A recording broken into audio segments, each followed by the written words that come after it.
Hello everyone, welcome to the Amatya classes. हम leaders देख रहे थे, हमारे जो इम्पोर्टेंट लीडर्स थे राजस्थान हिस्ट्री के अंदर, जिन्होंने रिवोल्यूशनरी एक्टिविटीज कैरिड आउट करी। उसी सीरीज में हम नेक्स्ट लीडर देखेंगे। हमारा 7 नंबर पे है हीरालाल शास्त्री। ठीक है, हीरालाल शास्त्री के बारे में देखते हैं। फर्स्ट नॉमिनेटेड सीएम थे ये हमारे।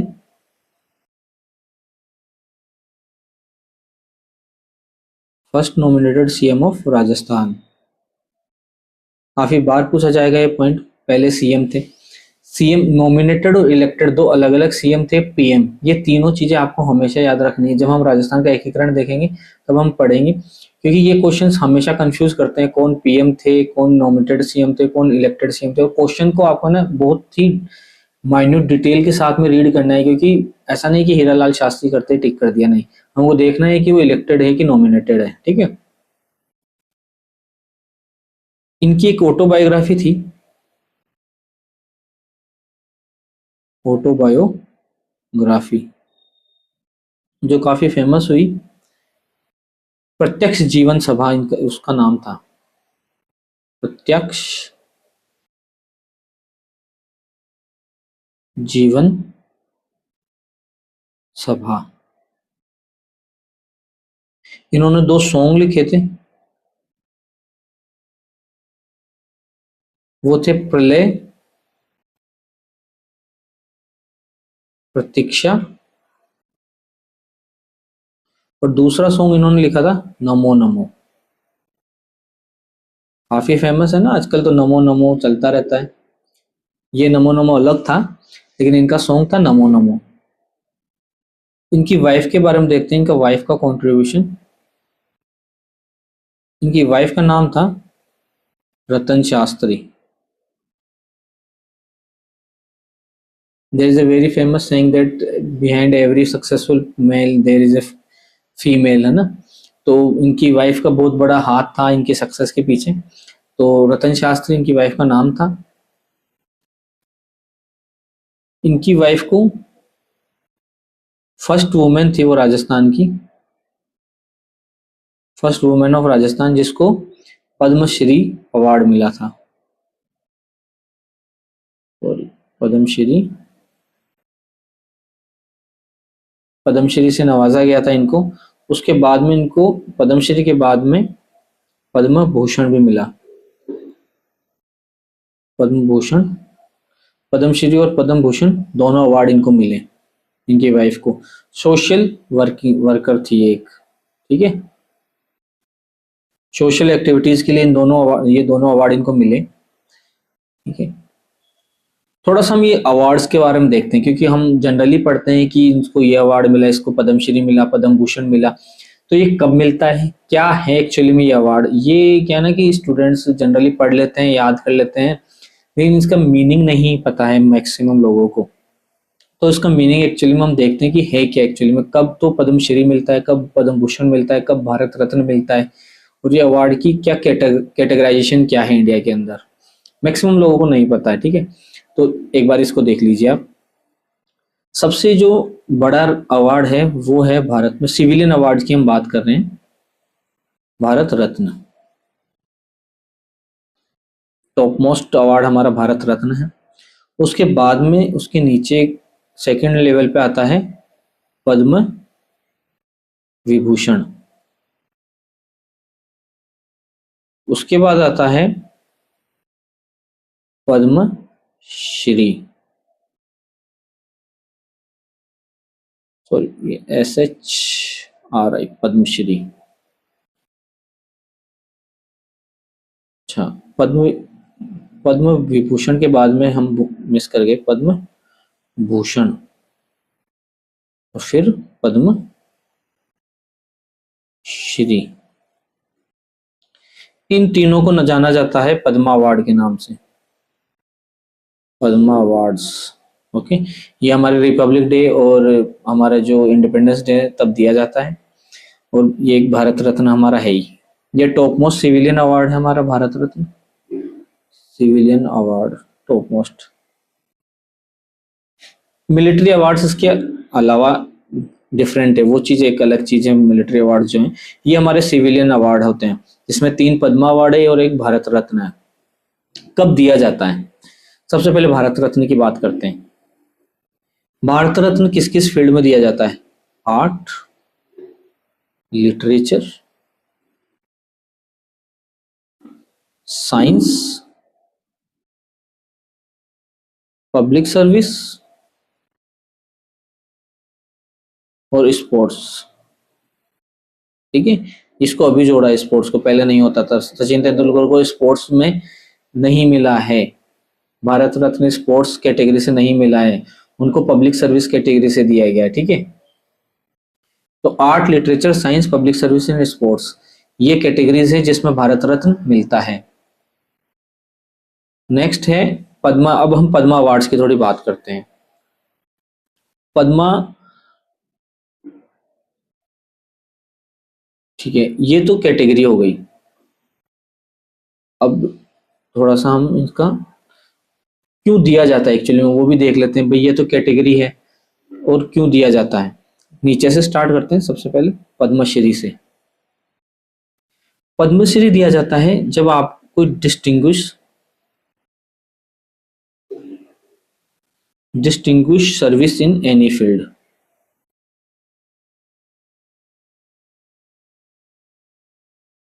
ठीक है, फील्ड जो डिसाइड कर रखी है वो सिर्फ भारत रत्न के लिए कर रखी है। बाकी जो 3 पद्मा अवार्ड है वो किसी भी फील्ड में दिए जा सकते हैं। ठीक है ना, आपकी सिर्फ एक डिस्टिंग्विश सर्विस होनी चाहिए किसी भी फील्ड में, तो आपको पद्मश्री दे दिया जाएगा।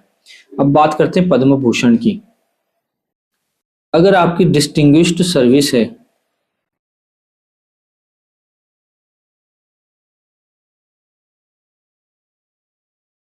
ठीक है,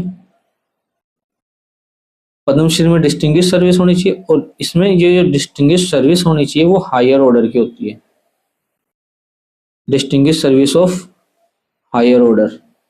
अगर आपकी जो डिस्टिंग्विश सर्विस वो काफी हायर ऑर्डर की है तो आपको पद्म भूषण दिया जाएगा। इसका देखो कोई साइंटिफिक वो नहीं है कि मार्किंग की इतना, अगर आप फेमस हैं या इस ऑर्डर की है तो ये दिया जाएगा। ये मोर और लेस गवर्नमेंट डिसाइड करती है कि किसको क्या अवार्ड देना है। ठीक है, लेकिन ये कैटेगराइजेशन है और ये हमको देखना है। तो ये डिस्टिंग्विश सर्विस है और पद्म भूषण उससे हायर ऑर्डर की, अगर आप कोई डिस्टिंग्विश सर्विस करते हैं तो देते हैं सोसाइटी को, तो उसमें पद्म भूषण मिलेगा। पद्म विभूषण कब मिलेगा? जब आप एक्सेप्शनल लेवल की डिस्टिंग्विश सर्विस देते हैं। काफी कंफ्यूजिंग है बट यही अब जो भी है। तो पद्म विभूषण एक्सेप्शनल ऑर्डर की सर्विस होनी चाहिए, पद्म भूषण के लिए हायर ऑर्डर की होनी चाहिए और पद्मश्री के लिए डिस्टिंग्विश सर्विस होनी चाहिए। ठीक है, एक्सेप्शनल, हायर ऑर्डर और डिस्टिंग्विश सर्विस। और जो भारत रत्न है इसका क्या है? ये हाईएस्ट ऑर्डर की सर्विस होनी चाहिए सोसाइटी के लिए। मीन्स आप हाईएस्ट ऑर्डर की सर्विस दें सोसाइटी को तो आपको भारत रत्न मिलेगा। तो ये कैटेगराइजेशन है हमारा पद्मा अवार्ड्स और भारत रत्न का। ये मोटा मोटा हमको ध्यान रखना चाहिए क्योंकि भारत रत्न पद्मा अवार्ड मिलते रहते हैं और हम बोलते हैं कि इसको ये अवार्ड मिला हुआ, लेकिन उसका क्या मीनिंग है, पद्म भूषण क्या है, पद्म विभूषण क्या है, थोड़ा बेसिक आइडिया इसके लिए हमने ये देख लिया था। नेक्स्ट लीडर हम देखते हैं हरिभाऊ उपाध्याय।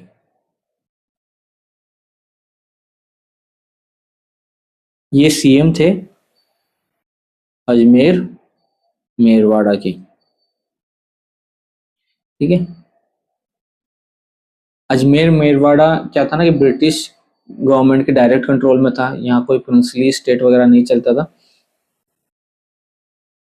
तो ये अजमेर मेरवाड़ा के सीएम थे। इनका न्यूज़पेपर त्याग भूमि, बहुत ही फेमस न्यूज़पेपर था ये त्याग भूमि और इम्पोर्टेंट है हमारे एग्जाम पॉइंट ऑफ व्यू से। और दूसरा न्यूज़पेपर था इनका आडंबर। आडंबर। ओके, इन्होंने स्टेब्लिश किया महिला शिक्षा सदन, आतुंडी अजमेर में। मूविंग नेक्स्ट,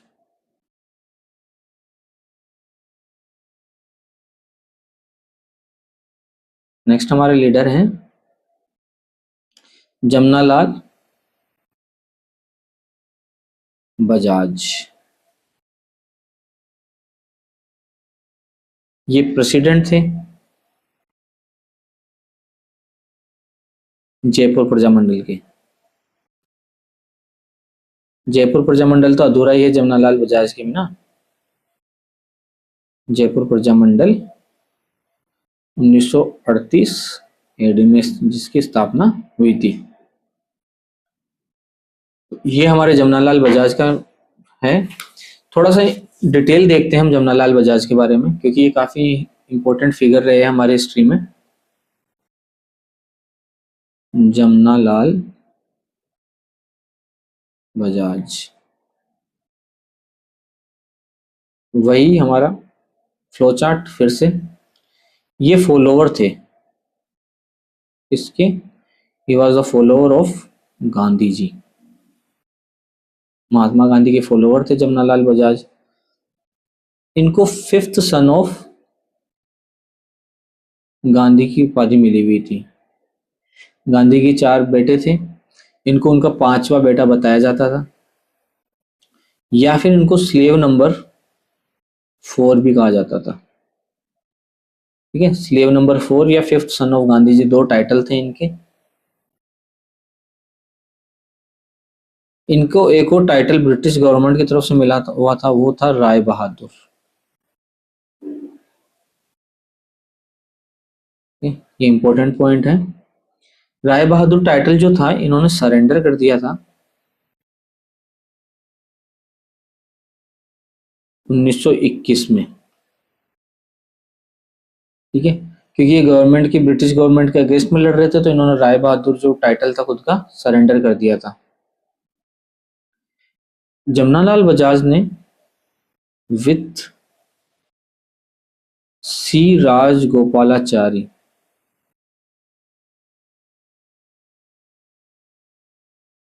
जो हमारे नेशनल लीडर थे सी राजगोपालाचारी, उसके साथ, उनके साथ मिलके दक्षिण भारत हिंदी प्रचार सभा की स्थापना करी। दक्षिण भारत हिंदी प्रचार सभा की स्थापना करी, और इसका एम क्या था, इस ऑर्गेनाइजेशन का वन एंड ओनली एम था हमारी जो साउदर्न कंट्रीज है वहां पे हिंदी का प्रचार करना, क्योंकि वहां पे इंग्लिश है रीजनल लैंग्वेजेस है, लेकिन एक कॉमन लैंग्वेज नहीं थी जिसको क्या है ना कि वो नॉर्दर्न स्टेट्स के साथ में कनेक्ट कर सके या फिर नेशनल मूवमेंट के साथ में कनेक्ट कर सके। तो उनको क्या नेशनल मूवमेंट्स में के कनेक्ट करने के लिए या फिर मेन स्ट्रीम में लाने के लिए क्या दक्षिण भारत हिंदी प्रचार सभा की स्थापना करी, ताकि वहां पे एटलीस्ट थोड़ा बहुत हिंदी फैल सके और एक कॉमन लैंग्वेज इंडिया के अंदर, एक कॉमन लैंग्वेज ऐसी हो जो सभी लोग समझते हो। ठीक है ना, इस एम के साथ में इन्होंने इस प्रचारणा सभा का स्थापना करी। इनकी वाइफ का योगदान भी हम देख लेते हैं साथ में। इनकी वाइफ थी जानकी देवी बजाज, और इनको पद्मा विभूषण मिला था 1956 में, फर्स्ट इन राजस्थान। ओके, पहला पद्म विभूषण मिला था राजस्थान में इनकी वाइफ को, जानकी देवी बजाज। अगेन इंपॉर्टेंट है। ठीक है, एक चीज नोटिस करो आप, काम सारा मेल कर रहे हैं और अवार्ड ले जा रही है फीमेल। ठीक है, पिछले केस में भी ऐसा ही हुआ, वाइफ को अवार्ड मिल गया, पति लीडर थे। जमनालाल बजाज के केस में भी ऐसा हुआ कि पति लीडर थे, अवार्ड वाइफ को मिल गया। तो भाई अवार्ड किसको मिलेगा, वाइफ को ही मिलेगा। क्यों मिलेगा, क्योंकि मेन मोटिवेटिंग फैक्टर तो वही है। अगर वाइफ घर से ही नहीं निकलने देगी तो लीडर क्या ही लड़ लेगा बाहर जाके। तो अवार्ड वाइफ को मिलना चाहिए हमेशा कि भाई आपने इनको इतनी फ्रीडम दी कि ये जाके देश की फ्रीडम के लिए लड़ पाए। ठीक है, इसलिए इनको अवार्ड मिल रहा है। ऐसा नहीं है, इनकी जो वाइफ थी, जब ये लीडर्स नेशनल मूवमेंट में बिजी थे तो इनकी वाइफ के सोशल मूवमेंट्स में काफी ज्यादा एक्टिव थी, जानकी देवी बजाज। और ये जो इनको पद्मश्री पद्म विभूषण मिला हुआ है वो इसीलिए इनकी सोशल एक्टिविटीज के कारण ही मिला हुआ है 1956 में। ऐसा मत सोच लेना है कि वाइफ ने फ्रीडम दी है तो अवार्ड मिल गया, पद्म भूषण ऐसा नहीं मिलता है। कल को कोई वाइफ बैठ के सोच के बैठ जाए कि हाँ नहीं हमारे पति को हम फ्रीडम दे रहे तो पद्म विभूषण मिलेगा, कुछ नहीं मिलने वाला है पद्म विभूषण। दे मत देना छूट। दामोदर दास राठी हमारे नेक्स्ट लीडर।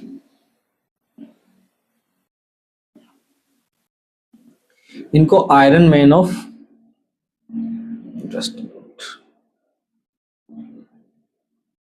इनको हम क्या बोलते हैं, आयरन मैन ऑफ राजस्थान। इन्होंने कृष्णा मिल की स्थापना करी थी। कृष्णा मिल कहाँ है ये ब्यावर में है। और ये पहली कॉटन फैक्ट्री थी हमारी। ठीक है, कृष्णा मिल कॉटन फैक्ट्री थी, इंपॉर्टेंट है याद रखना। Damodar Das Rathi iron man of Rajasthan. इन्होंने एक संस्था की स्थापना करी जिसका नाम था नगरी प्रचारणी सभा, ब्यावर में। उसका एम क्या था, हिंदी को बढ़ावा देना। अच्छा, एक चीज हम देखते हैं क्यों ये 1956 और 7 के आसपास, जैसा हमने देखा पिछले केस में भी, हिंदी को बढ़ावा देने के लिए ऑर्गेनाइजेशंस आने लगी पिक्चर में। इसके पीछे की हिस्ट्री क्या है। 1956 और 1957 का था ना, बहुत ही क्रूशियल टाइम था इंडिया की आज़ादी के बाद में। इस टाइम पे क्या हुआ कि मैक्सिमम जो स्टेट्स थे, जैसे साउदर्न स्टेट्स हैं, राजस्थान है, बंगाल है, मराठा है, ये सभी लोग आपस में लड़ने लगे थे। क्यों? क्योंकि ये क्या ना कि खुद की रीजनल लैंग्वेजेस के बेसिस पे खुद के स्टेट्स क्रिएट कराना चाहते थे। पहले तो इतने सारे स्टेट थे नहीं आज़ादी के टाइम पे। तो बॉम्बे था, गुजरात नहीं था, तो गुजराती लोग बॉम्बे से अलग होना चाहते थे। वो मराठा लोग मिलके महाराष्ट्र बनाना चाहते थे, गुजराती लोग गुजरात बनाना चाहते थे। ऐसे आंध्र प्रदेश, तेलंगाना, हैदराबाद, ये सारी लड़ाइयाँ मतलब बहुत ही हैप हजार टाइप की चीजें हो गई थी। सभी लोग खुद की एक लैंग्वेज एक स्टेट मांग रहे थे। उससे क्या नुकसान था एक लैंग्वेज एक स्टेट होने से? अभी तो आप कर सकते हो, इतना कोई हार्ड एंड फास्ट चीज है नहीं। उस टाइम पे क्या ना कि India as a new birth country था, बहुत ही इनिशियल स्टेजेस में कंट्री था, इकोनॉमिक पावर थी नहीं इंडिया के पास में। और उस कंडीशन में अगर हम एक वन स्टेट वन लैंग्वेज कर देते तो सभी लोग क्या लैंग्वेज के बेसिस पे बट जाते हैं, फिर आप में यूनिटी कहाँ से आती? क्यों कोई आदमी जो केरला का है वो तमिलनाडु जाएगा या फिर तमिलनाडु गवर्नमेंट में सर्व करेगा? तो यूनिटी भी कोई चीज होती है ना भाई, आप देश को देश कैसे बनाए रखोगे, यूनिटी से ही तो बनेगा। और अगर आप हर लैंग्वेज को एक स्टेट बनाते जाओगे तो वो क्या ना आइसोलेटेड होता जाता है, वो सिर्फ खुद के बारे में सोचेंगे, एक ब्रॉड माइंडेड नहीं रहेगा। तो इसलिए क्या उन्होंने एक डिसाइड किया कि हिंदी हम ऐसी लैंग्वेज रखते हैं जिसको हम उसका प्रचार इतना करते हैं कि कॉमन लैंग्वेज ऐसी हो जो सब लोग समझ पाए और एक बॉन्ड की तरह काम करे। कि लैंग्वेज एक बॉन्ड की तरह काम करती है। दो अगर जैसे दो राजस्थानी भाई अगर बाहर मिल जाते हैं हमको राजस्थान के बाहर, तो कितना प्यार प्रेम बढ़ जाता है कि हाँ राजस्थानी राजस्थानी भाई भाई। तो वो वाला कंसेप्ट था इनका, एक बॉन्ड क्रिएट करना चाहते थे ये, इसलिए हिंदी को इतना ज्यादा बढ़ावा दिया जा रहा था 1956-57 के आसपास में। आगे बढ़ते हैं। नगरी प्रचारणी सभा की स्थापना करी इन्होंने ब्यावर में। इन्होंने स्टेब्लिश किया आर्य समाज की ब्रांच राजस्थान में। आर्य समाज की ब्रांच भी इन्होंने स्टेब्लिश करी थी जिसका नाम था सनातन धर्म स्कूल, और ये थी ब्यावर में। ओके। अब देखते हैं हम इनको, हम है ना भामाशाह ऑफ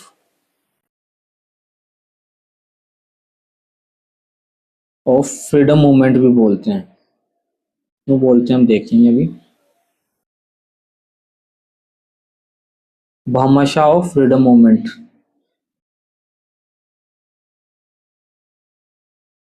किस किस को बोला जाता है? दामोदर दास राठी को एक तो, दूसरे हैं हमारे घीसूलाल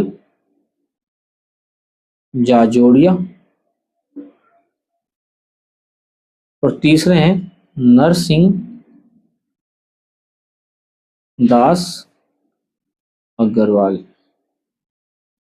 ये तीनों भामाशाह और फ्रीडम मूवमेंट माने जाते हैं राजस्थान के, क्योंकि इन्होंने क्या ना बहुत सारी इकोनॉमिक जो सपोर्ट था वो फ्रीडम स्ट्रगल में लीडर्स को किया था, इसलिए इनको भामाशाह बोलते हैं। और राजस्थान के 3 लीडर हैं, दामोदर दास राठी, गेसुलाल जाजोरिया और नरसिंह दास अग्रवाल। तीनों ही लीडर हमारे भामाशाह माने जाते हैं फ्रीडम मूवमेंट के।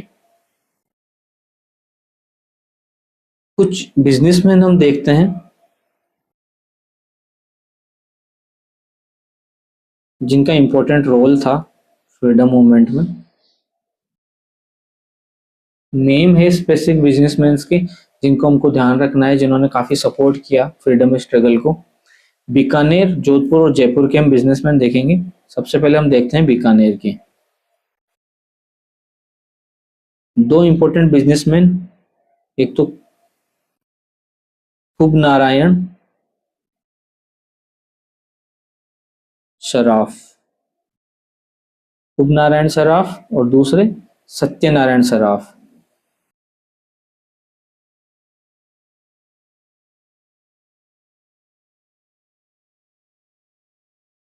ये 2 बिजनेसमैन काफी इम्पोर्टेंट रहे कि इन्होंने क्या ना इकोनॉमिकली और खुद भी क्या ना कि इतने एक्टिव थे ये लोग फ्रीडम स्ट्रगल में। एज ए फ्रंट पे नहीं लड़ते थे ना, कुछ लोग है ना, सब लोग फ्रंट पे नहीं लड़ते हैं, कुछ लोग फ्रंट पे लड़ेंगे, कुछ लोगों को बैक एंड सपोर्ट देने के लिए पूरा सिस्टम होता है। तो ये बिजनेसमैन वगैरह बिजनेस कम्युनिटी क्या करती है ना, फ्रंट पे ना लड़के उनको हर तरह से सपोर्ट, चाहे आप पैसा मान लो, खाना पीना, शेल्टर, रहना, आर्म्स के लिए पैसा, वो सब सपोर्ट किया जाता था। तो ये बैक एंड सपोर्ट किया करते थे रिवोल्यूशनरी अपने मूवमेंट के अंदर। जोधपुर के देखते हैं हम। जोधपुर के थे आनंद राज सुराना, और दूसरे हैं चांदमल सुराना। जयपुर जो प्रिंसली स्टेट थे उसके जो लीडर्स थे टीकाराम पालीवाल और गुलाब चंद कासलीवाल। ये 6 नाम हमारे बिजनेसमैन हैं जिनको हमें याद रखना है। बीकानेर से खूब नारायण सराफ, सत्यनारायण सराफ, जोधपुर से आनंदराज सुराना, चंदनमल सुराना, जयपुर के टीकाराम पालीवाल और गुलाबचंद कासलीवाल। टीकाराम पालीवाल को तो हम सब जानते ही हैं, इनके बारे में तो हम डिटेल में पढ़ेंगे जब राजस्थान का एकीकरण पढ़ेंगे। ठीक है, आगे हम देखते हैं नेक्स्ट लीडर हमारे हैं सिद्धराज डड्डा।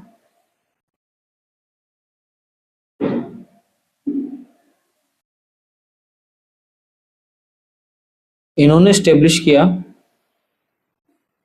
सर्व सेवा संघ। एक तो ये सेवा संघ इतने सारे हो गए कि कंफ्यूजन होना ही होना है।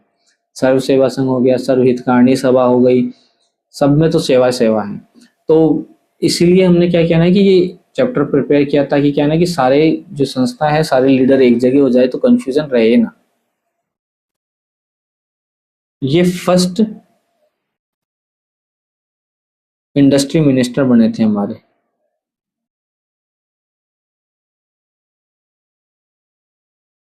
First industry minister. नेक्स्ट हमारे लीडर जो इसी सीरीज में इंपॉर्टेंट वो है पंडित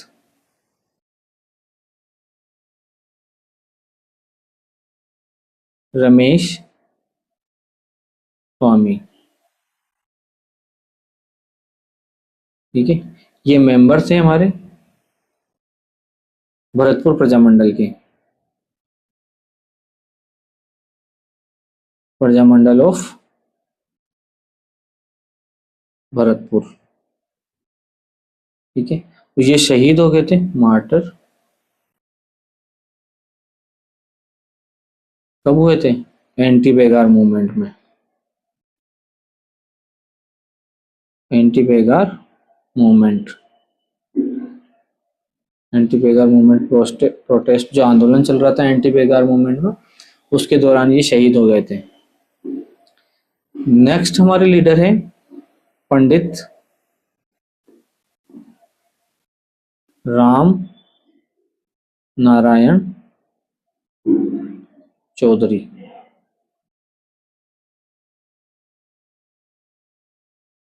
पंडित राम नारायण चौधरी ये तो बहुत ही इंपॉर्टेंट फिगर रहे हैं राजस्थान हिस्ट्री में। ये लीडर थे हमारे, जो सबसे इंपॉर्टेंट बिजोलिया मूवमेंट था उसके लीडर रहे हैं ये बिजोलिया मूवमेंट के। इन्होंने न्यूज़पेपर एडिट किए हैं, ये edited, he himself edited Rajasthan Kesari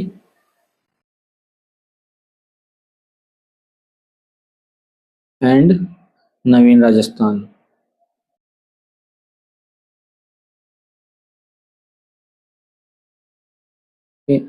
या फिर आप कह लीजिए तरुण राजस्थान, वन और दोनों सेम ही चीज है। तो ये पंडित जो अपने रामनारायण चौधरी थे, इनकी एक बुक काफी इंपॉर्टेंट है जो हम देख लेते हैं, Rajasthan of 20th century. Okay, तो आज की क्लास के लिए इतना ही। रिमेनिंग जो हम लीडर्स हैं हमारे, वो हम कंटिन्यू रखेंगे नेक्स्ट क्लास में। आज के लिए थैंक यू वेरी मच।